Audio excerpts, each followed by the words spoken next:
زمونږ پیغمبر دومره کمزوری دی چې څوک به پې جادو وکړي دا ټولې دنیا جادوګرو ته چلنج دی په ما دې وکړي چې څوک یې کولی شي په ما یې نشي کوی زما په شاګرد یې نشي کوی په رسول الله به یې وکړي دا خو هېرېدې خو په مغزو په زړه یې اثر او ستا د راوي خبره دومره رښتیا ده چې پیغمبر علیه السلام باندې جادو شوی و خبرې به ترې هېرېدې کوروالی به ترې هېرېده غسل به ترې هېرېده کار به یې کړی و ایمان نه دی کړی او به قول ستا په دماغو یې اثر نه دی شوی نو چې خبره هېرېږي او په مغزو یې اثر نو زما پلارم خبرې کوي او ژبه یې نو چې دا رښتیا دي دا هم رښتیا دي خبره باندې پوهېږو چې دا رښتیا دي دا هم رښتیا دي خبره چې هېرېږي دا کم ځای نه هېرېږي مازغه بار دي که دننه دي بعضې خلکو بار دي کېدای شي د دې راویانو به باري کېدای شي دا کم مولیان چې وایي چې د رسول الله صلی الله علیه وسلم په ظاهر باندې اثر شوی او په باطن یې نه و شوی نو کېدای شي د هغو مزغه بار وي د څرمنې نه نحمده ونصلي ونسلم على رسوله الكريم اما بعد فاعوذ بالله من الشيطان الرجيم بسم الله الرحمن الرحيم ځینې ورونه پوښتنه کوي چې آیا په نبي کریم صلی الله علیه وسلم باندې جادو شوی او که نه و شوی لکه احادیثو په کتابونو کې د معوذتینو په شان نزول کې دا واقعات راځي چې د لبید ابن اصم یهودي لورګانو په نبی علیه السلام جادو کړی و ځینې خلک په انکار د حدیثو په سلسله کې د دې نه هم انکار کوي چې په نبی علیه السلام جادو نه و شوی نو په نبی علیه السلام باندې سحر کېده او د هغې اثرات کېدل دا حقیقت دی او دا شوي دي دا د احادیثو مبارکو نه ثابت دي یو دا چې دا د نبی علیه السلام د رفعت شان او د عظمت شان سره منافي نه دي چې ګنې د هغه مرتبه پکې راټیټېږي د رسول الله صلی الله علیه وسلم چې کوم عظمت شان دی او الله ورکړی ورفعنا لک ذکرک هغه په خپل ځای خو د جادو نه تأثر او اثر قبلېدل یا د نورو داسې مؤثراتو نه اثر قبلېدل دا د نبی علیه السلام د بشریت په تقاضا باندې کېدی شي نبی علیه السلام بشر دی انسان دی ولږ هم پرې راځي د ولږې نه متاثره شوی تند هم پرې راځي کفارو پې په غزا د احد او بعضې مواضعو کې ګزار هم کړی زخمي شوی هم دی نبی علیه السلام نبی علیه السلام مبارک لړم ممچیچلی دا هم په احادیثو کې راغلي یعنی د اسبابو ظاهریو نه نبی علیه السلام او پیغمبر متاثره کېدی شي دا د شان نبوت او د شان رسالت سره منافي خبره نه ده او ټول پیغمبران متاثره کېدی شي د دې نه پاتې شوه دا اعتراض که څوک اعتراض وکړي چې دا څنګه کېدی شي چې نبی علیه السلام مبارک په ذهن اثر نه و کړی د هغې دا مطلب نه دی د محدثینو کرامو او د راویانو دا مطلب دی چې د نبی علیه السلام دوه نسبتونه دي تر څو چې د روحانیت او د وحی سره نسبت دی هغه نو متاثره شوی یعنی کوم شیونه چې د وحی مربوط دي د تعلیم او د تعلم د علم او د عرفان سره مربوط دي او د دین پورې مربوط دي هغه باندې د نبی علیه السلام کوم اثر نه و غورځېدلی او کوم چې د نبی علیه السلام د جسامت سره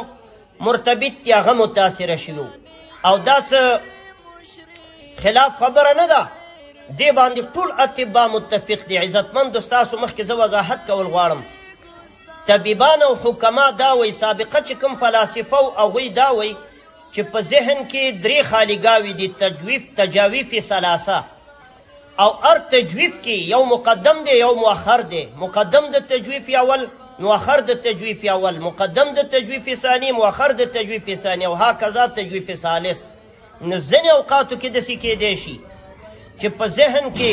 بعضې تجاویف او خالیګاه هغه متاثره شي او ځینې نه متاثره شوي په دې حدیث کې به زم په فکر کې به حیران به وم الله پاک ماته عملي طریقې سره دا وښودله یعنی د انسان په ذهن کې چې کوم تجاویف او خالیګاه دي هغه هر یو خپل خپل فعالیت کوي خپله کارکردګي ده ځینې وخت کې د وجې د مؤثراتو ظاهریو لکه سحر وغیره د دې نه یو تجویف او یو فعالیت متاثره شي خو بل کې نه متاثره شوی موږ سره خپله داسې یو کار وشو درته خپل یو مجمله غوندې واقعه بیانوم یو موقع کې څه ډاکټرانو صرافانو یو مسلې پوښتنې ته راغلي وو، هغه د طلاق موضوع وه. زه هم راوغوښتلی شوم هغه ځای ته، نو هغه ځای کې چای راوړل شو. چا چې چای کړی و په غلطۍ سره د چایو په ځای پکې زهر ورچولي و، هلته زهریله مواد مخې و، هغه یې پکې اچولي و. هغه چې موږ وخواړه، زه طالبانو له اکثره درس کې ویم چې د نبی علیه السلام مبارک دغه واقعه ماته الله په عین الیقین سره وښودله. د هغې نه موږ باندې څه تاثر وشولو؟ هغه چای چې موږ وڅکلي بیا ډېر په سرعت سره مونږ صحت عامې ته یوړلی شو او ډاکټرانو زمونږ پوره تدابیر وکړه او الله پاک په فضل و کرم سره هغه اثر ختم شو، مسمومیت خو ختم شو. خو د زهرو هغه اثر زمونږ په بدن کې شخصا زما په بدن کې دا پاتې شولو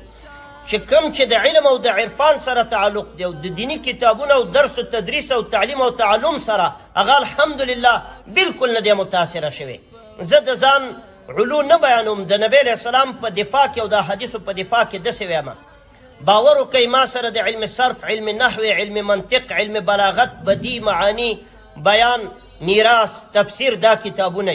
او دا طالبانو له موږ د سابعي او د سادسي درجې، دا نه چې عوامو له ترجمه کو د بعضې خلکو غوندې چې یو څو امین یې راجمع کړي که ښې ویل او که بدې ویل تمیز غریبانان نشي کولی. موږ ته منتهي طالبان ناست یا د خپل استعداد مطابق. خو الحمدلله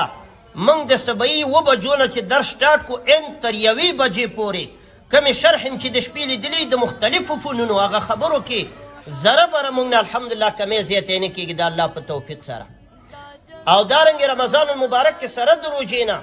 دوره تفسیر کې 7 بجو نه تر 1 بجې پورې روژه په خوله د شپې موږ روح الماني، قرطبي، یعنې هغه اصطلاحي تفاصیل ټول ګورو او ځان لیکم نه او طالبان ناست دي. خو یو ذره الحمدلله موږ نه 6 ګنټې درس مسلسل رواني.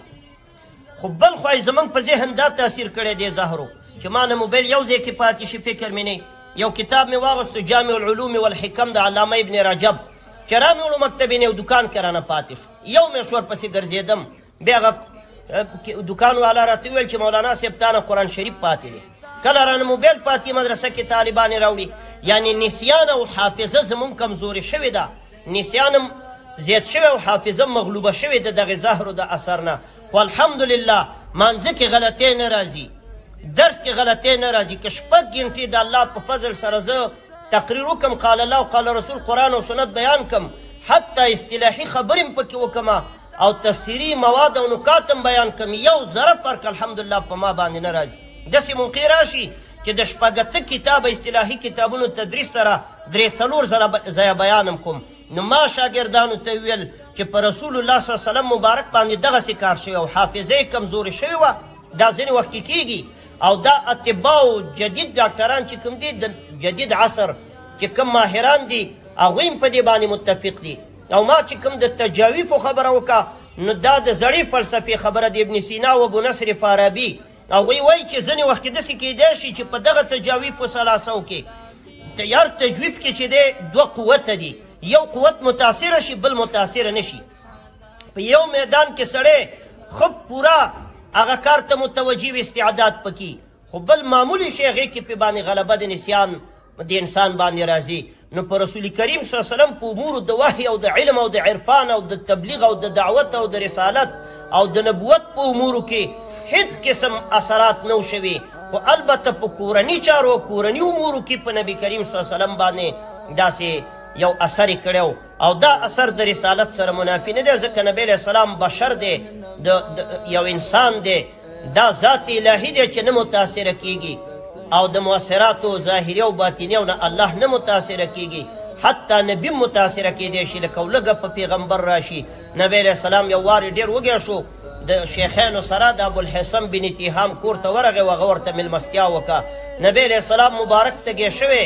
نبی علیه السلام باندې کفارو ګزارونه کړي، زخمي شوی. نو ته به وسوې ما خو د ټوله دنیا ووهي، نو ته خو چانې والې موږ هم چانې والې. خو په نبی علیه السلام باندې د الله د دین دپاره ګزار وشو، د نبی علیه السلام غاښونه مبارک شهیدان شو، هغه متاثره کیدی شي. نو دارنګې د سحر نم نبی علیه السلام تاثر قبلولی شي، خو تر دغې ځایه پورې، تر څو پورې چې د تبلیغ د نبوت د رسالت او د وحي سره رابطه ده او تعلق دی هغه نشي متاثره کېدلی. دا یو حقیقت دی، دا نه ده چې د ابن ماجه صاحب مغزه د باندې راوتلي و باید څوک دې نه استهزا جوړه کړي. عذاب قبر نه ریشخند د احادیثو د سحر نه رشخن او استهزاء چې د دې محدثینو ماغزه بار راوتلي وو. تا تجاوی فی ثلاثه د منطق په کتابونو کې نه دي ویلي، تا حکمت دومره نه دی ویلی، دومره عاري ډاکټرانو سره د مشوره هم نه ده کړې. ډېر داسې انسانان شته دی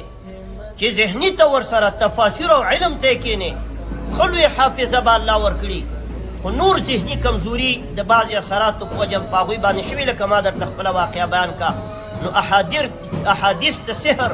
چې څومره کتابونو د حیثیتو کې راغلي دا حقیقت دی. د لبید ابن اسلم یهودي لورګانو په نبي کریم صلی الله علیه وسلم مبارک باندې سحر کړی